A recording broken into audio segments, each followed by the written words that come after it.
Hello friends नमस्कार बंधुगण आपण मानकु स्वागत करछि आज एक नुआ अपडेट को नै फ्रेंड्स देखंतु आज अपडेट टी फ्री राशन कार्ड बंटन तारीख घोषणा एही दिनरो मिलिबो मागणा चाउल। तो आमे जानिबा संपूर्ण अपडेट को फ्रेंड्स या पूर्व छोट रिक्वेस्ट जदि प्रथम करे आम चैनल देखुतांते चैनल को सब्सक्राइब करी पाखर थिया घंटी आइकन प्रेस करी नोटिफिकेशन ऑल ऊपर क्लिक करंतु। आसंतु जानिबा फ्रेंड्स पूरा खबरटी जातीय खाद्य सुरक्षा मिशन अधीन रे योग्य लोकंकु मागणा राशन बंटन पाए जनवरी मास पाए बंटन तारीख प्रकाश पाइछि। एही अनुसार जनवरी 10 रु 25 मध्य राशन बंटन करा जिवो। जातीय खाद्य सुरक्षा मिशन अधीन रे योग्य लोकंकु मागण राशन बंटन पाए जनवरी मास पाए बंटन तारीख प्रकाश पाइछि। एही अनुसार जनवरी 10 रु 25 मध्य राशन बंटन करा जिवो। कमिशन वृद्धि दाबी रे जनवरी 1 तारीख रु किछि राज्यर जिल्ला रे लोक धर्मघट रे अछंती। एभली परिस्थिति रे राज्यर अनेक जिल्लार 14.5 लाख रु अधिक लोक एभली परिस्थिति रे अनेक लोक राशन बंटन ने संकट दे गति करू जातीय सुरक्षा मिशन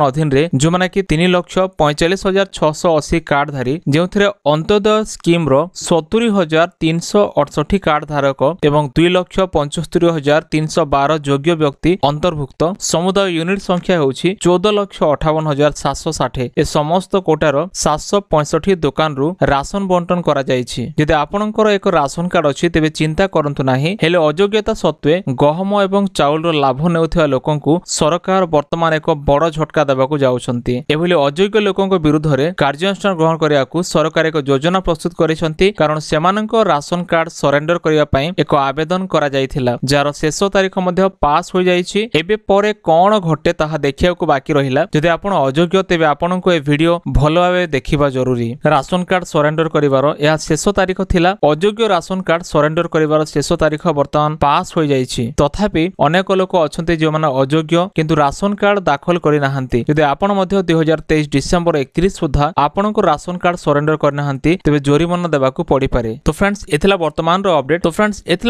अपडेट जदि वीडियोटी इन्फॉर्मेटिव था निश्चय वीडियो केमति लागला निश्चय मतामत दियंतु। जदि किछि जानिबार अछि निश्चय कमेंट सेक्शन रे लेखंतु। जदि वीडियो भल लागे वीडियो को लाइक करि चैनल को सब्सक्राइब करि सांग मान को शेयर करंतु। देखाबो आरो एक वीडियो रे। धन्यवाद।